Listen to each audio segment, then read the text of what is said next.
kita lakukan supaya kita bisa melakukan mujizat, bahkan menerima mujizat yang daripada Tuhan. Yang pertama, pastikan Bapak Ibu, mujizat itu harus dilakukan di dalam nama Yesus. Emang apa istimewanya nama Yesus ini? Mari kita lihat. Yang pertama, Tuhan Yesus waktu menyuruh murid-muridnya melakukan mujizat, mereka menyebut memakai nama Yesus. Sehingga terjadilah mujizat itu. Markus pasal 16 ayat 17. Yang kedua, karena nama Yesus itu bukan nama biasa. Bukan nama biasa. Nama Yesus itu bukan hanya nama yang ditambahkan atau dicantolkan kepada Yesus. Bukan.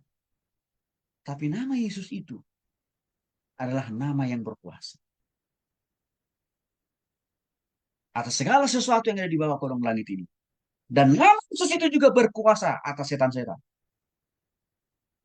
Bahkan setan-setan pun dan takut terhadap yang namanya Yesus. Maka waktu itu murid itu memakai nama Yesus. Dan sudah barang tentu di dalam hati mereka juga mereka percaya kepada Yesus. Maka apa yang terjadi? Setan-setan pun bisa ditaklukkan oleh para murid itu. Dicatat dalam Lukas pasal 10 ayat 17. Yang ketiga, waktu Petrus menyuruh orang lumpuh berdiri dan berjalanlah. Tetap Petrus mengatakan di dalam nama Yesus. Engkau pasti bisa berjalan. Berjalanlah itu orang itu. Orang lumpuh itu. Kisah para Rasul 3 ayat 6 dan 16 mencatat itu. Tukang jampi, tukang peramal ini Bapak Ibu. Paranormal. Yahudi tidak dapat mengusir setan. Padahal mereka menyebut nama Yesus loh.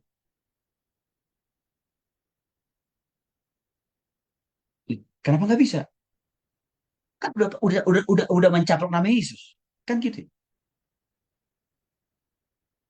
Tapi kenapa setan itu tidak mampu mereka usir? Padahal sudah menyebut memakai nama Yesus. Persoalannya karena di dalam diri mereka, di dalam diri para peramal itu, tukang jampi-jampi itu, para dukun itu, belum sungguh-sungguh mereka bertobat dan terima Yesus dalam diri. Itu masalahnya. Jadi Bapak Ibu, tidak hanya sekedar memakai menyebut nama Tuhan. Tetapi harus kita pastikan, adakah Tuhan itu telah lahir di hati dan pikiran kita? Adakah Tuhan itu setelah menjadi Tuhan dan juru selamat dalam hidup kita? Itu yang paling mendasar sebenarnya. Maka setelah itu waktu kita makin nama Yesus berkuasa lah itu namanya. Karena ada banyak orang hari-hari ini senang menyebut memakai nama Tuhan Yesus. Tapi Yesus tidak melakukan apa yang mereka mau.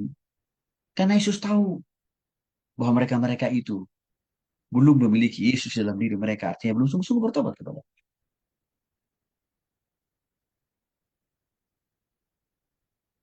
Yang kelima, orang yang melakukan mujizat dalam nama Yesus harus sungguh-sungguh bertobat memang.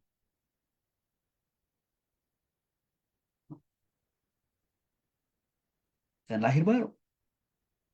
Serta harus selalu dipimpin dan dikuasai oleh Roh Kudus. Bukan Roh Kudus ya, Roh Kudus.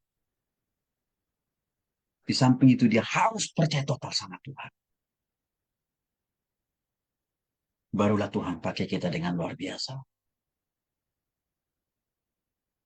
Tapi kalau hanya sedar omong-omong, hanya di mulut saja menyebut nama Tuhan, itu nggak berkah. Buat diri kita, dan bahkan juga buat orang-orang yang kita layani. Harus sungguh-sungguh bertobat. Matius pasal 7 ayat 21 sampai 23. Ini luar biasa ayat ini. Nanti Bapak bisa baca sendiri lah. Tapi saya jelaskan aja intinya. Di Matius pasal 7 ayat 21 23 dikatakan sama. Ada orang berseru-seru dengan menyebut nama Tuhan. Tapi Tuhan bilang, aku tidak pernah mengenal engkau. Nyala engkau dari hadapanku, engkau pembuat kejahatan. Di Matius pasal 7 ayat 21 sampai 23 dikatakan juga. Ada banyak orang di situ menyebut nama Tuhan waktu mengusir setan. Juga ada di antara mereka menyebut nama Tuhan untuk melakukan mujizat. Memang sembuh orang yang mereka doakan itu. Memang lepas orang-orang yang mereka doakan itu dari kuasa setan. Tapi ayat 23 Tuhan mengatakan tiga hal. Aku tidak pernah mengenal engkau. Artinya apa? Tuhan tidak memberikan kuat. Pengusiran setan, mujizat yang mereka lakukan itu bukan pakai kuasa Tuhan. Itu kan artinya. Yang kedua Tuhan bilang, semua yang kau perbuat itu jahat. Kenapa Tuhan katakan semua yang mereka perbuat itu jahat? Karena tidak di dalam Kristus mereka melakukan itu. Kalimat terakhir Tuhan katakan, enyah engkau daripada aku. Artinya apa? Orang itu tidak dikenal oleh Tuhan, artinya orang itu tidak masuk surga. Orang itu tidak pernah dipakai Tuhan. Karena mereka belum sungguh-sungguh bertobat kepada Kristus.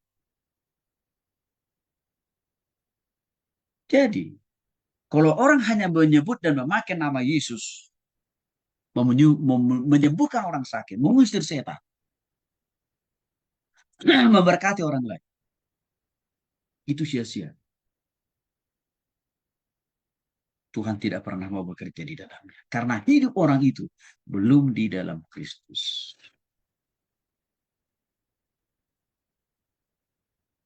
Maka saya katakan tadi Bapak Ibu, kalau Tuhan pernah pakai saya mengusir setan, kalau Tuhan pernah pakai saya mendoakan orang yang sakit kanker sembuh dan pulih, kalau Tuhan pernah pakai saya mendoakan usaha, bisnis, pekerjaan, pelayanan, masa depan rumah tangga orang pulih diberkati oleh Tuhan, itu bukan hanya sekedar karena saya menyebut nama Tuhan, enggak loh Bapak Ibu.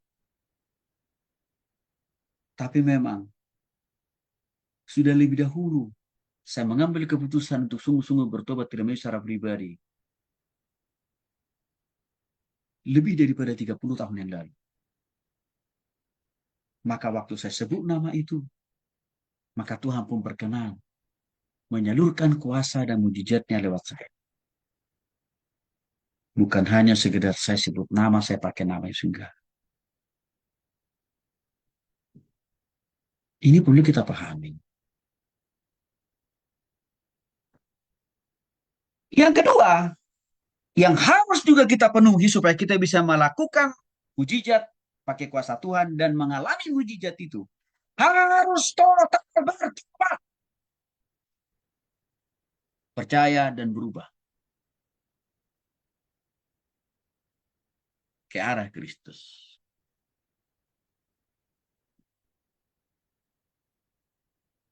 Contoh kita lihat mujizat dilakukan karena mempunyai iman yang besar. Elia percaya bahwa Allah akan menurunkan hujan walaupun dia tidak melihat tanda-tanda. Awan, gelap, nggak ada tanda-tanda itu. Tapi dia percaya total.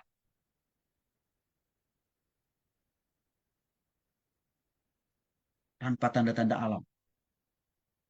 Bahwa Tuhan pasti turunkan hujan. Apa yang terjadi? 1 Raja-Raja 18 ayat 41 membuktikan Tuhan bekerja. Hujan pun turun. Dasarnya apa? Iman. Percaya total. Yang kedua, Musa percaya bahwa Allah akan membukakan jalan bagi bangsa Israel. Walaupun pada waktu itu Musa tahu betul. Mereka justru harus menghadapi jalan buntu. Ditambah mereka harus dikejar pagi siang malam oleh tentara Firaun kan Bapak Ibu. Tapi Musa percaya. Total. Yakin total. Tuhan punya cara untuk membuka jalan yang buntu ini menjadi jalan yang terbuka. Hasilnya apa? Keluaran pasal 14 ayat 13 sampai 21. Menjelaskan, menguraikan panjang lebar kepada kita. Tuhan pun buka banyak jalan. Dengan cara apa? Tadi, waktu malam hari, Tuhan terangi jalan mereka. Dengan Tuhan menuntun mereka melalui tiang api. Artinya tidak jalan buntu di sana. Maka waktu kita percaya kepada Tuhan total Bapak Ibu. Tidak ada jalan buntu bagi orang yang percaya dalam menghadapi persoalan, pergumulan, tantangan apapun dalam hidup ini. Ketika Tuhan Yesus berkata, sesungguhnya sekiranya kamu punya iman sebesar biji sesawi, kamu dapat berkata kepada gunung itu, pindahlah dari tempat itu, maka gunung itu pun akan pindah. Biji sesawi bentuknya Wujudnya nggak besar Bapak Ibu, nggak sebesar bola pingpong, enggak. Biji sesawi itu lebih kecil dari sebutir beras, lebih kecil, tapi padat dia seperti itu. Artinya apa? Iman yang total. Itu sangat menentukan bagaimana Tuhan melakukan mujizat atas kita dan juga kita bisa melakukan mujizat Tuhan atas orang lain. Jadi Tuhan tidak pakai standarisasi yang selangit. Untuk iman kita baru mujizat. Enggak. Saya pikir Tuhan itu hebat banget ya. Tuhan itu luar biasa. Memahami dan mengerti banget gitu.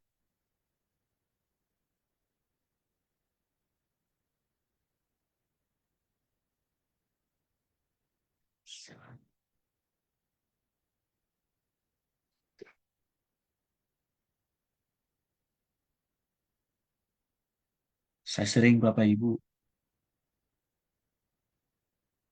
rasakan dan mengalami pertolongan Tuhan. Dengan iman yang total ini dalam kehidupan kami dan juga dalam pelayanan.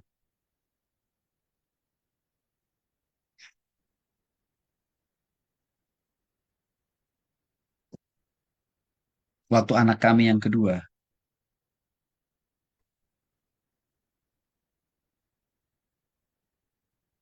diikutkan oleh sekolahnya masuk jalur prestasi nilai akademik, masuk ITB. Waktu itu saya katakan sama anak saya dan juga sama istri saya, Papa percaya, pasti kamu diizinkan Tuhan. Pasti kamu diperkenankan Tuhan masuk ITB, saya bilang.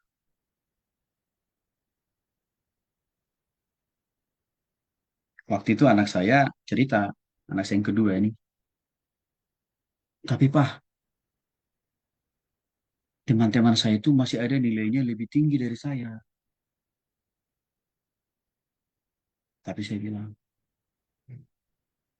Papa yakin, walaupun ada nilai teman-temanmu lebih tinggi dari nilaimu, tapi iman kita lah yang menentukan atau yang dijadikan oleh Tuhan menjadi standar. Engkau layak masuk ITB. Menjelang minggu hari pengumuman Bapak Ibu,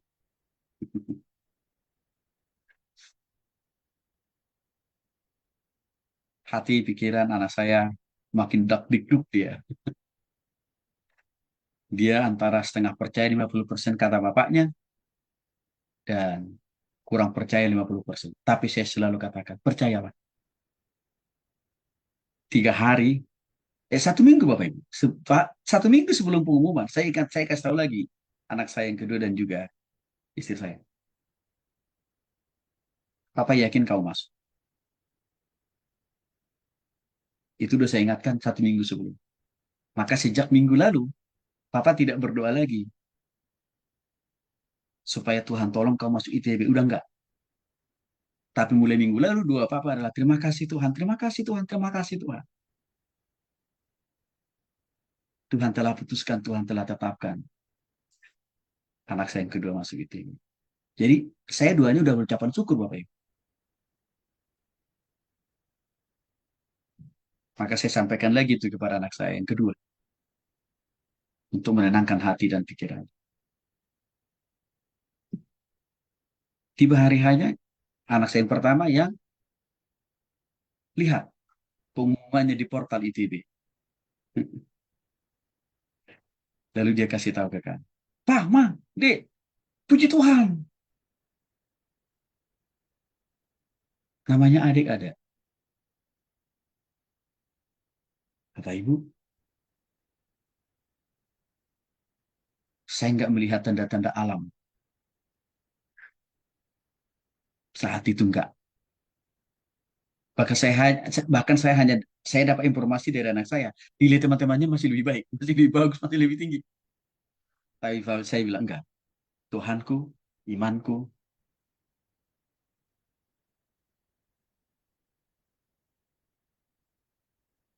menjadi alat Jadi begitu. Bapak Ibu, dari sekian banyak orang yang kami doakan, yang kami layani, saya selalu mengandalkan iman dan mengajak mereka beriman total sama Tuhan. Itu kuncinya. Tuhan melakukan mujizat. Total beriman itu artinya nggak ada sedikit pun keraguan loh ya. Itu namanya. Nggak ada sedikit pun kekhawatiran. Total. Yang berikutnya, syarat supaya mujizat itu bisa terjadi atas kita dan juga kita bisa melakukannya kepada orang lain. Orang yang ingin disembuhkan harus percaya total juga kepada Yesus. Contoh permohonan dua orang buta yang tidak henti-hentinya menunjukkan permohonannya, penyerahannya, bahkan juga ketergantungannya total kepada Tuhan. Yesus pada saat itu. Di dalam Matius pasal 22 ayat 41 sampai 43 dan Matius pasal 9 ayat 27. Dua orang buta ini mengatakan, Yesus anak Daud, tolonglah kami, sembuhkanlah kami, pulihkanlah kami. Yesus menilik dan melihat hati dua orang buta ini. Begitu total percaya kepada Yesus dan kuasanya, maka waktu Yesus katakan, engkau sembuh. Sembuh pula dua orang ini dan akhirnya mereka bisa melihat. Yang kedua, Yesus berkata kepada perwira Romawi. Yesus katakan, pulanglah dan jadilah kepadamu seperti yang engkau percaya. Betul semua lihat bahwa perwira Romawi ini, panglima Romawi ini, jenderal Romawi ini, percaya kepada Yesus. Dan keyakinan dia kepada Yesus, dia bawa ke rumahnya. Lalu dia sampai di rumah, dia lihat betul mujizat Tuhan terjadi atas anggota keluarga jenderal Romawi ini. Yang ketiga, Paulus melihat iman seorang yang lumpuh. Karena total percaya kepada Yesus orang lumpuh ini. Maka waktu Paulus berdoa, sembuh pula ini orang lumpuh ini. Kisah Para Rasul 14 ayat 9 menjelaskan.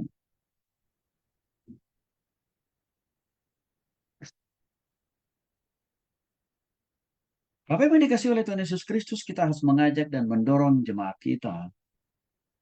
Kalau mau mengalami pemulihan dan kesembuhan dari Tuhan, entah kesehatan, ekonomi, usaha, rumah tangga, putuskan dan bertindak total.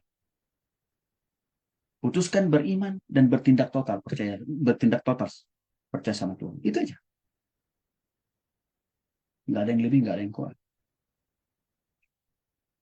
Saya jadi ingat waktu ada dua orang suami istri. Mereka ini sudah 5 tahun menikah, Bapak Ibu. Dan mereka sudah bolak-balik ke rumah sakit, termasuk juga ke dokter spesialis kandungan supaya mereka dapat keturunan. Tapi mereka nggak dapat-dapat. Udah ikut program bayi tabung 2 kali. Tapi gatot, artinya gagal total. Habis semua uang mereka. Tapi waktu Tuhan pertemukan saya dengan suami istri ini. Mereka sharing, mereka cerita. Lalu saya katakan, Bapak Ibu, mulai hari ini berhenti. Ikut program bayi tabung ketiga, keempat, kelima, kan berhenti. Harus balik kanan 180 derajat. Percaya total sama Tuhan. Caranya gimana Pak Tony?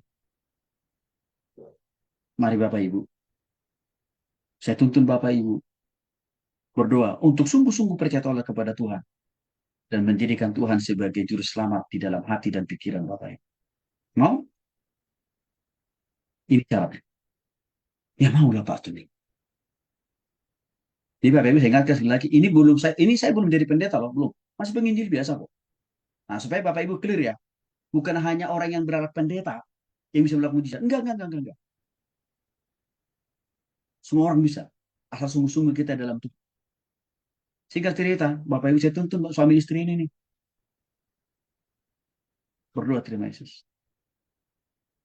Dan sekaligus saya tuntun mereka percaya bahwa Tuhan mampu memberkati rahim istrinya untuk mengandung seorang anak di tengah-tengah keluarga mereka. 3 bulan kemudian, saya dapat berita kabar baik. Mereka katakan, Pak Tony, puji Tuhan, Pak. Terima kasih, Pak. Saya bilang, kenapa, Pak? Saya bilang, doa kita dijawab Tuhan, Pak. Ah, puji Tuhan, haleluya. Istri saya sekarang sudah hamil 3 bulan, Pak.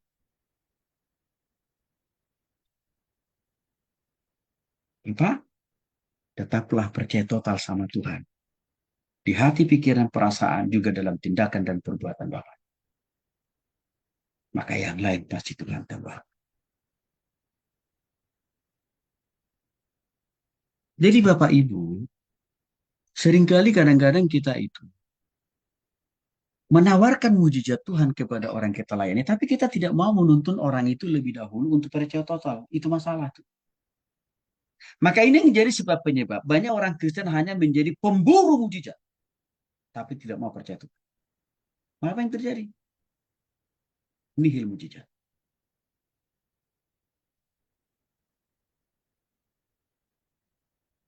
Lalu bagaimana bagi yang tidak mampu percaya total? Artinya mungkin setengah-setengah percayanya. Seperti bayi, ya bayi kan belum tentu bayi itu kan sudah percaya total karena belum bisa baca tulis kan begitu kira-kira, belum mengerti firman Tuhan kan? Atau orang yang kerasukan setan, atau ya belum percaya total sama Tuhan, masih 50-50. Boleh nggak? Bisa nggak mengalami mujizat kesembuhan dari Tuhan? Bisa. Caranya gimana? Keluarga, anggota keluarga mereka harus mempunyai iman yang total kepada Tuhan untuk menambahkan 50% kekurang yakinan anggota keluarganya yang sakit itu, ya, supaya makin percaya total kepada Tuhan. Contohnya, masih ingat Bapak Ibu perempuan di Kana yang berdoa bagi anak perempuan yang kerasukan setan? Anak perempuannya belum percaya total sama Tuhan, makanya kerasukan setan kan? Maka waktu perempuan di Kana ini total berdoa sama Tuhan, total percaya sama Tuhan, anak perempuannya itu pun sembuh. Matius pasal 15 ayat 22 sampai 28. Lagi-lagi perwira Romawi yang memohon kesembuhan bagi hambanya yang sudah sakit begitu lama di rumah. Karena perwira Romawi ini percaya total. Saudaranya itu belum percaya total. Iman perwira Romawi ini juga membuat tangan Tuhan mudah melakukan mujizat dan menyembuhkan hambanya itu. Matius pasal 5 ayat 8 sampai Matius 8 ayat 5 sampai 13. Ada 4 orang yang membawa orang lumpuh ke hadapan Tuhan Yesus. Di mana orang lumpuh ini rupanya sudah berminggu-minggu, berhari-hari, berbulan, bahkan bertahun-tahun kemungkinan besar. Udah bolak-balik juga mungkin bawa ke rumah sakit, kasih obat, tapi nggak menunjukkan tanda-tanda kesembuhan. Maka orang ini sudah mengalami kelumpuhan total di tempat tidur Bapak. Tapi orang lumpuh ini imannya total kepada Tuhan. Maka dia mengatakan kepada anak-anaknya, istrinya, saudaranya, kalian harus bawa saya bertemu dan berjumpa dengan Yesus karena saya yakin Yesus itu sanggup memulihkan, menyembuhkan saya, kata dia. Lalu anggota keluarganya mengatakan, bagaimana caranya kami membawa engkau ketemu dengan Yesus? Karena setiap kali kalau Yesus pergi kemana saja sudah banyak yang mengerumuni dia. Sulit sekali kami membawa kamu ketemu Yesus bersama dengan tempat tidurmu. Maka orang lumpuh ini katakan, kalian bongkar pelapon serta genteng. Kalian turunkan aku dari atas pelapon dan genteng itu. Karena saya percaya Yesus nanti pasti bisa menyembuhkan saya. Singkat cerita, anggota keluarganya pun menurunkan dia dari pelapon dan genteng. Maka Yesus melihat iman orang lumpuh ini. Maka Yesus katakan, hari ini juga yang kau sembuh dan pulih. Dan detik itu juga orang lumpuh total ini sembuh dari kelumpuhannya. Karena dia punya iman yang besar. Markus 2 ayat 3 sampai 5 menjelaskan itu. Jadi saudara, peranan kita, anggota keluarga kita, atau kita sendiri yang punya iman yang total, itu juga diperhitungkan oleh Tuhan. Untuk menyembuhkan anggota keluarga kita, untuk menyembuhkan orang-orang kita layani. Peran iman kita besar. Tuhan melakukan mujizat. Yang keempat, orang sakit yang mempunyai sedikit iman. Nah, ini nih. Atau tidak sama sekali. Bisa juga disembuhkan, dipulihkan oleh Tuhan. Tapi syaratnya, ada orang percaya lainnya juga yang memiliki iman yang total. Jadi ini bisa saja terjadi orang kita layani, imannya masih kerdil. Tapi kita yang melayani, total iman kita. Itu juga bisa berkontribusi, memulihkan, menyembuhkan, atau Tuhan melakukan mujizatnya terhadap orang yang kita layani. Contoh, Yesus berkata kepada pemimpin rumah ibadah, jangan takut, percaya saja. Markus 5 ayat 36 sampai 40. Orang itu pun mengalami mujizat pertolongan. Yang kedua, Yesus berkata kepada Marta, bukankah sudah kukatakan kepadamu, jikalau engkau percaya, engkau akan melihat kemuliaan Allah. Ini kasusnya waktu saudaranya yang sudah mati 4 hari 4 malam, Lazarus kan ini.